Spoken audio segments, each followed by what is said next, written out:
Up in this edition, Bank of Ghana Governor Dr. Ernest Addison cites election uncertainty as one of the major factors for cedi's depreciation last year. Now, the speed of recovery should have been better, were it not for the fact that 2024 was an election year. I mean, we should have seen a much faster recovery in terms of the stability of the currency. But this year, the currency hasn't been too stable, partly because of the issue of speculation and sentiments and precautions that people were taking because of the elections.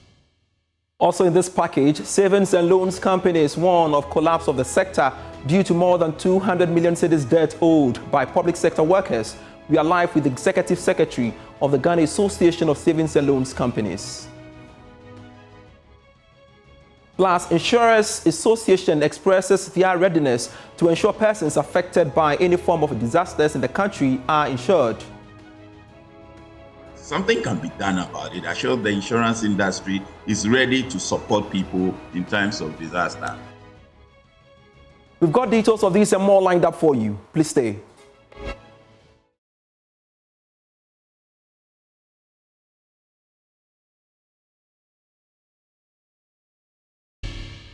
So much for your time. I am Pius Kojobaka, and look now at our stories. Governor of the Bank of Ghana, Dr. Ernest Addison, has maintained that election-related pressures and uncertainties played a major role in cedi performance for last year. He maintained that these things could have been a little bit better for the cedi if it had not been some of these challenges. The Bank of Ghana governor has been speaking on PM Express Business Edition, which airs tonight at 9 p.m. on the Joy News channel. In 2017, when I took office, it was 4 cedis to the dollar. It remained there for a while, depreciating gradually. By the end of 2021, after 4 years, the cedi was trading at 6 cedis to the dollar. 4 years.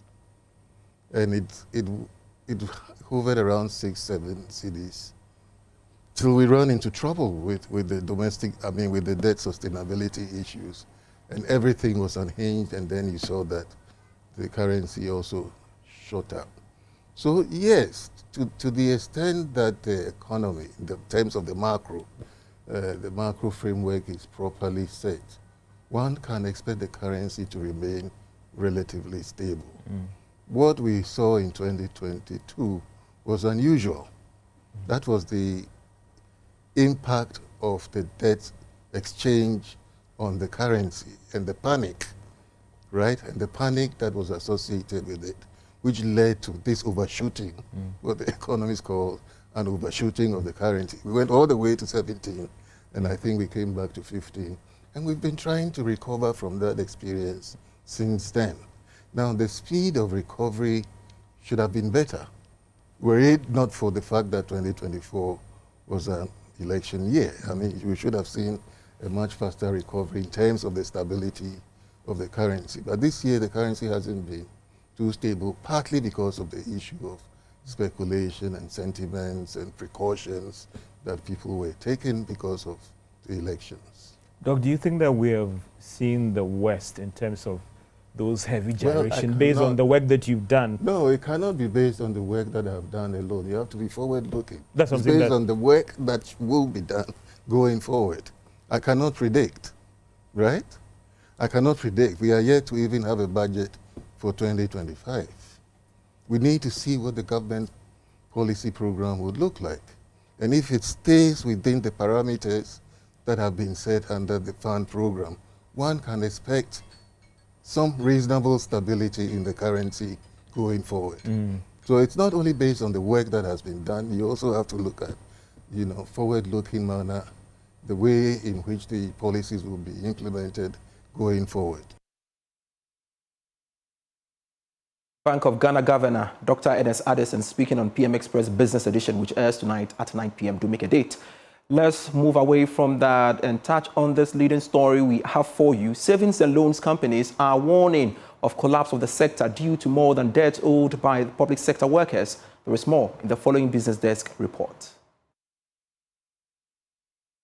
This revelation was captured in a letter to the Finance Minister, Dr. Mohamed Amin Adam, from the Association of Savings and Loans, seen by Joy Business. The Savings and Loans Company argued that the delays in paying these debts by the public sector workers is causing what they describe as great financial strain on their operations. They argued in this letter that the collapse of even one company could have some serious implications for the economy. The association is therefore seeking audience with the Finance Minister, Dr. Mohamed Amin Adam, to see how these monies can be paid back on time. The savings and loans companies in the letter also revealed that the development is also causing some serious liquidity issues for some of them. They also argued that it is affecting the ability of some of them to raise fresh deposits. It also argued in the letter that these debts that has been accrued over the past 4 months could hurt the sector badly and spread to other areas.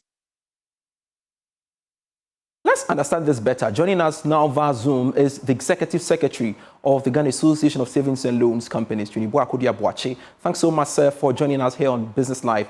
Now, how come over 200 million cedis of debt owed by public sector workers haven't been paid?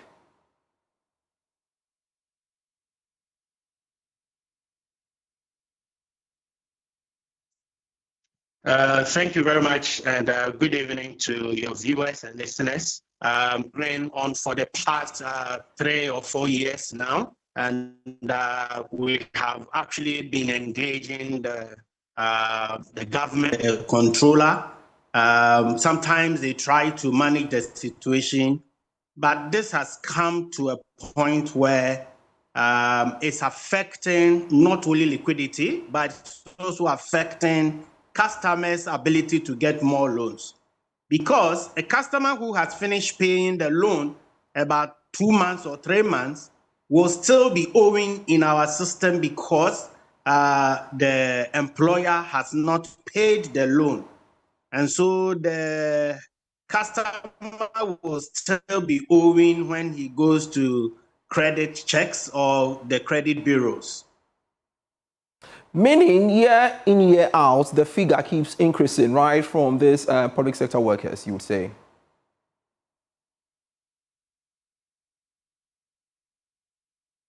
Yes. Yes. Because one good thing is that for our institutions, we believe that so long as the person is in employment and his employer continues to pay him, he is a good customer, and for them, it is always deducted. Our institution grants loans to something that we will continue to give to customers, but we need to resolve posing to these challenges and the market as a whole. Now, Mr. Bwachi, help me understand how that can collapse the sector like you are warning.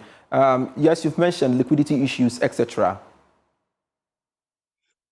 Okay, so number one, we use depositors' monies to grant loans. And so when the person who has taken the loan is not paying, then it means that you are not getting additional funds to continue to grant loans.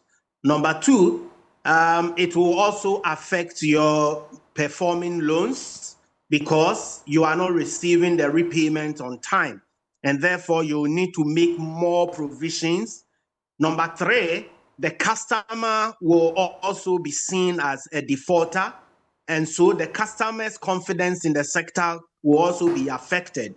Number four, it will also impair our books so that your asset will also be affected. But we believe that with proper collaboration and proper engagement, the government should be able to settle these, if not even with direct cash every month. We know that there should be a payment plan. We have written to the Ministry of Finance, we have engaged the central bank, and we believe that if they are able to come up with a payment plan, for us, we will continue to serve the market, we will continue to serve our customers, but we need to address these challenges. And what has been the feedback after you wrote to the Central Bank and the Ministry of Finance? We have not received a feedback yet with a view that because of the elections that took place, we are trusting that since the election is over, we will be able to see, have an engagement with the government and also with the regulator. Already, we've had series of engagements, but for this one, we are yet to get a direct response from the Ministry of Finance and also the Controller and Accountant General. And looking at a chunk of persons in that space, that's the public sector, who actually owe you that amount, is that to suggest that, well, going forward, it will deter you to, you know, grant some facility to these public sector workers? For us, when our CEOs met on this issue, we agreed that it is a major concern, but we have resolved to continue to grant additional facilities to those who qualify. So for us, we will continue to grant facilities to those who qualify, but we, at a point in time, you know that you cannot continue at a certain point in time. And we don't expect that we will get to that point. And so this is something that we all need to resolve before it gets to a point where financial institutions decide that they will not. But for us as an industry, we continue to grant facilities to all those who qualify, but we will continue to also be more stringent to making sure that we get value for our depositors and our shareholders.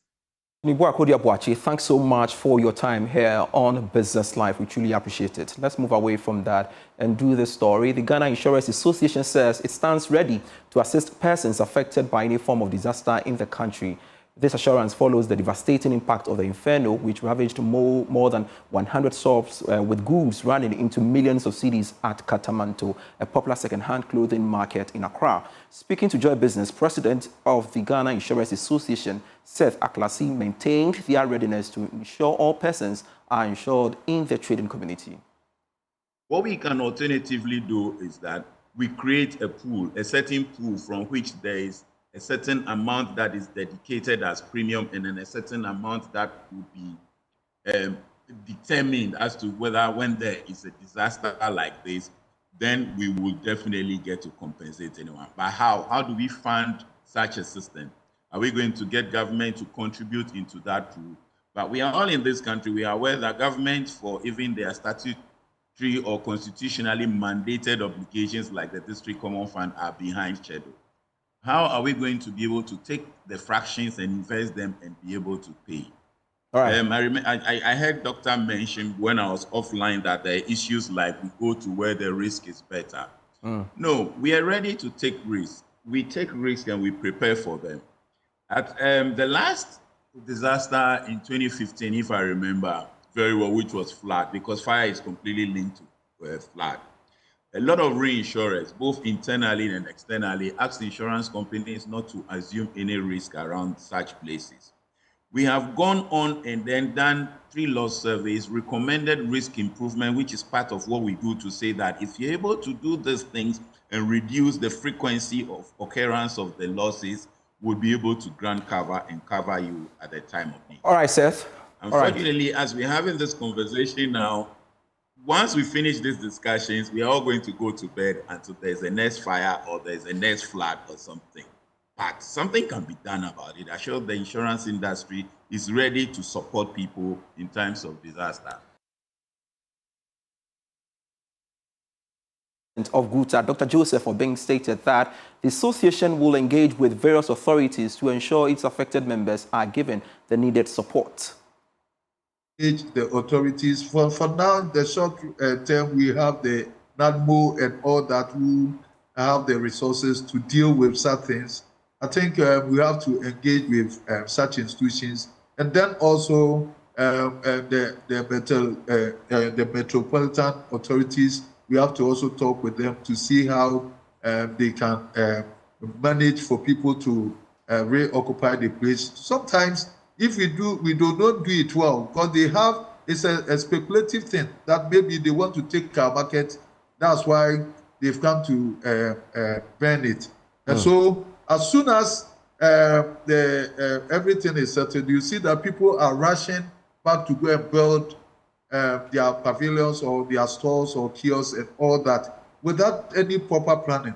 But if we do this with the metropolitan authorities to give the assurances and then find a proper way of really building the place for the people who have actually lost these properties, then it will be okay. So it's an engagement that we have to assume with the authorities, including the government itself.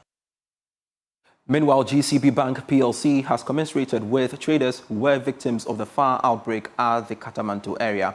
The bank also used the opportunity to assure traders who had subscribed to the bank's value-added package of the bank's support during these difficult times. Sina Kamagit is the executive head, retail banking department at GCB Bank PLC. As a bank that cares for its customer, we launched a product. We called it the value-added package for our customers. And the essence of that product was in anticipation of a day like this, a day where fire can bring their businesses down. And for our customers who signed up for that product, there is some good news on the horizon for them, and that is we are going to initiate the insurance indemnification process right away. We would make sure that we get them some bit of restitution or support to cushion them.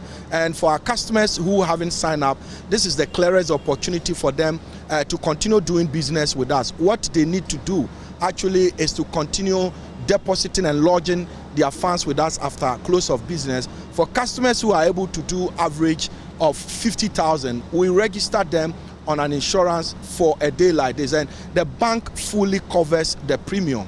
And so much as we condole with our customers, our sympathies are them. I bring them the sympathies of the board, of our MD, and the entire executive management team who continue supporting them. And to the Ghanaian populace, we are saying that GCB is a bank that cares for its customers. And so if you are into business, register, open an account with us, and you would qualify to be signed on to our value-added program, which signs you on an insurance for burglary, for fire. And so we condole with our customers, and our sympathies are with them. This is still Business Live. We have more for you after this break.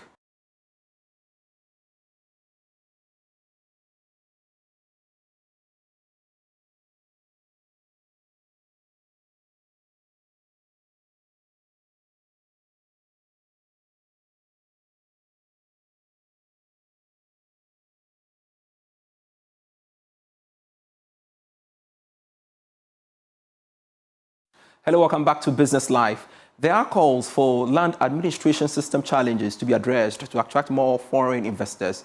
Head of Special Projects Unit of the Lands Commission, Dr. Benjamin Kwe, says this is also key to supporting local and diaspora businesses to thrive. He spoke to Joy Business at the third edition of the GUTA Diaspora Conversation on Ghana's economy. The Diaspora Conversations Conference marked a significant success in unraveling the narratives, experiences, and trajectories of the diaspora community, focusing on the diaspora canvas. Dr. Kwe stressed the need to foster relationship between government agencies and foreign investors. Oh, no, we are aware of the challenges that people face in acquiring land. So that's why we have embarked on what we call educational awareness programs. We've established YouTube channels and this where we try to educate the public on the steps they have to take to acquire their land.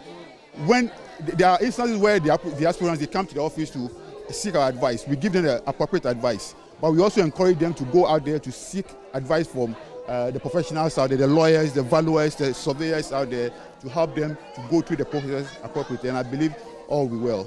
I think it's very important because at the end of the day, we want to educate the people so that we don't do the people. Because at the end of the day, if Ghana wants to attract investors into the country, we should make sure that the land administration system is okay. Because land is a base. When they come back, to Ghana, they want to build their house, they want to establish business, it's on land. So if they have a good land administration system, then we know then everything will be well for the country. President and Chief Executive Officer of GUTA Enterprises, Denta Amwatson, said it is pertinent for the aspirants to meet various public sector departments to get first-hand information on doing business and living in Ghana. If the right strategies are put in place, so for instance, she has a restaurant, right? Even with Dirty December, she has opened her restaurant at 5 a.m. to make sure that she gets those people who have finished the club to come to her restaurant. But it was a challenge because there was no service in terms of tro at that time, because her people have to arrive at the restaurant probably around 3 or 4 before they open at 5. And so if these things are put in place, it will work. For instance, I mean, the nail salon, making sure that she mentioned that, is it going to be security, right? Because if people are coming in at 3 in the morning, 2 in the morning, are we going to make sure that there's security for these people that are coming in and also leaving to go home at those times? We have to look at labor laws. How long can people be working or doing overtime with all of these things? But I think it's a good opportunity. I mean, some of places in the UK open 24 hours. McDonald's is open 24 hours. And so it's a great initiative if the structures are put in place. The conference provided a robust platform for the aspirants to engage directly with crucial governmental bodies, business magnates, and investors. In more business news, President of the Ghana National Chamber of Commerce and Industries, Stefan Abbas Mazan, has implored the Ghana Tourism Authority to market the annual Masquerade Festival, popularly known as Tardi Bronya, to harness its economic potential to generate significant revenue for the region. According to him, this unique cultural event, celebrated from December 25 to January 1, has become a significant attraction during the Christmas season, drawing thousands of revelers and tourists to the city. Now, speaking to Joy Business, Mr. Abbas Mazan appealed to other corporate organizations to come on board to support this rich cultural display. This is a $1 million industry. The clubs, there are more about 50 or something clubs. And these clubs start sewing their costumes from the middle of the year. So you can imagine the people who import the fabrics for this industry, the hotel industries, the catering industries, and all other industries, all the industries in the value chain, even the tailors, the dressmakers who do this thing. So you can imagine the volume of business that comes in relation to this annual event. And this has been done more than 25 years. More than 25 years. So it's a big industry that the government needs to put an attention on it. You know, we keep saying that Christmas is for Takrade, maybe Easter is for Kou, and stuff like that. So this is what it means. This is generally what it means. Look, the least club has more than 500 people. That's the least club, has more than 500. The biggest club has more than 6,000 people. So you can imagine. And people all over the world. I believe that you've seen a lot of white guys, people from foreign land, people coming from abroad to come and be part of this. So it's big. So we need a government to put a lot of attention into this industry and make it a major event for the year. The regional minister has been very upfront with this thing. So for me, as the president of the business committee, I support it greatly. I support it greatly that the government has to look at it with more intent to ensure that we make it much bigger than what it is. Because this is a 25-year industry or more. Yeah. This is a $100 million industry. So getting to the season, we are calling on businesses, restaurant organizations, hotel operators to be part of it. We are calling on banks, insurance companies, and this is big. Look at the number of people. We need insurance people to be here. We need the health industries to also be here because we are looking at injuries, stampede, and all of that. So the insurance industry needs to be part of it and sponsor and take advantage of this industry. It's massive. It's really massive. And this is international. Look, after Brazil, this is next. After Brazil Carnival, this is next. And this is happening right here in the oil city. And that's what we call Made in Takrade. MTN Ghana has donated hundreds of hampers filled with baby essentials to newly delivered mothers at selected health facilities across all 16 regions in the country.